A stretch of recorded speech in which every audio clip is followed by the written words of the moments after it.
معزز سامعین، محترم بزرگوں اور عزیز دوستو، آج کا موضوع ہے نفس اور شیطان کا وار۔ انسان کا سب سے بڑا معرکہ کسی اور کے ساتھ نہیں بلکہ اپنے نفس کے ساتھ ہے۔ یہی وہ جنگ ہے جو صبح سے شام اور جوانی سے بڑھاپے تک جاری رہتی ہے۔ شیطان انسان کو صرف راستہ دکھاتا ہے، لیکن قدم نفس اٹھاتا ہے۔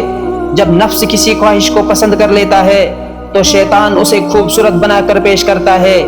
یہاں سے انسان کی آزمائش شروع ہوتی ہے۔ شیطان کی سب سے بڑی چال یہ نہیں کہ وہ فوراً بڑے گناہ کی طرف لے جائے، بلکہ وہ انسان کو آہستہ آہستہ اس مقام تک پہنچاتا ہے جہاں برائی معمولی اور نیکی مشکل محسوس ہونے لگتی ہے۔ وہ انسان کو یہ احساس دلاتا ہے کہ تم محفوظ ہو، تم سے کچھ نہیں ہوگا۔ یہی اس کا سب سے خطرناک وار ہے۔ میرے بھائیوں، نفس کبھی بوڑھا نہیں ہوتا۔ جسم کمزور ہو سکتا ہے مگر نفس کی خواہشات زندہ رہتی ہے۔ اگر انسان اپنے نفس کو لگام نہ دے تو وہ اسے ایسی راہوں پر لے جاتا ہے جہاں سے واپسی مشکل محسوس ہونے لگتی ہے۔ شیطان جانتا ہے کہ انسان کی کمزوری کیا ہے۔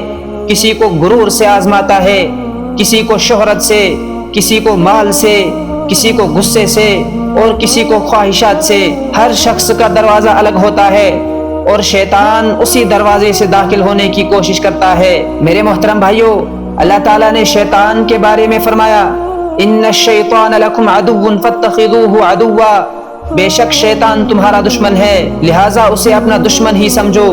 غور کیجئے، اللہ تعالیٰ نے صرف یہ نہیں فرمایا کہ شیطان دشمن ہے، بلکہ یہ بھی فرمایا کہ تم بھی اسے دشمن سمجھو۔ افسوس یہ ہے کہ آج بہت سے لوگ اپنے دشمن کو پہچان ہی نہیں پاتے۔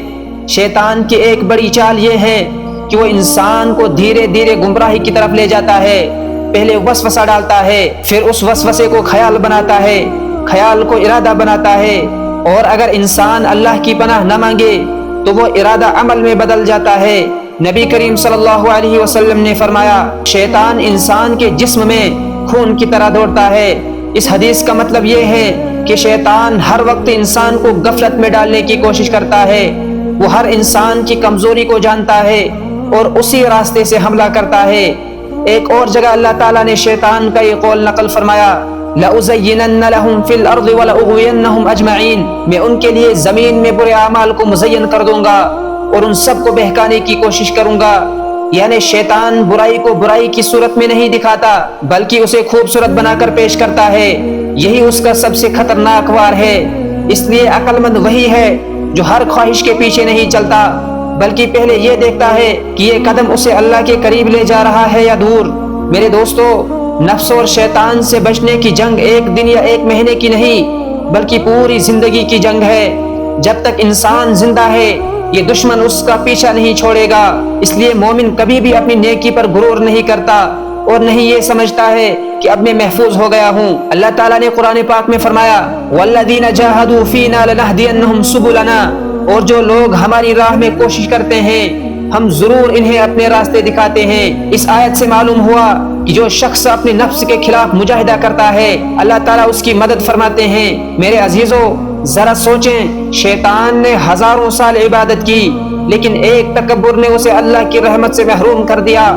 اس لیے انسان کو ہر وقت اپنے دل کی نگرانی کرنی چاہیے۔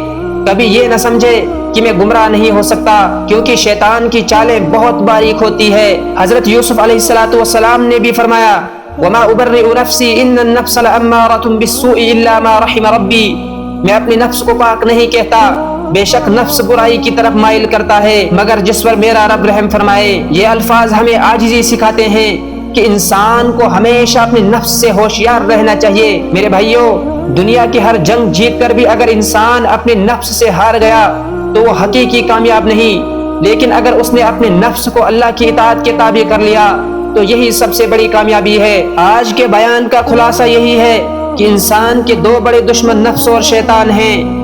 جو ان کی چالوں کو پہچان کر اللہ کی اطاعت کا راستہ اختیار کرتا ہے وہی حقیقی کامیاب ہے۔ اللہ تعالی ہمیں نفس اور شیطان کے ہر وار سے محفوظ فرمائے اور شیطان کے فریب سے محفوظ فرمائے اور ہمیں ایمان پر زندہ رکھے اور ایمان پر ہی خاتمہ نصیب فرمائے۔ آمین۔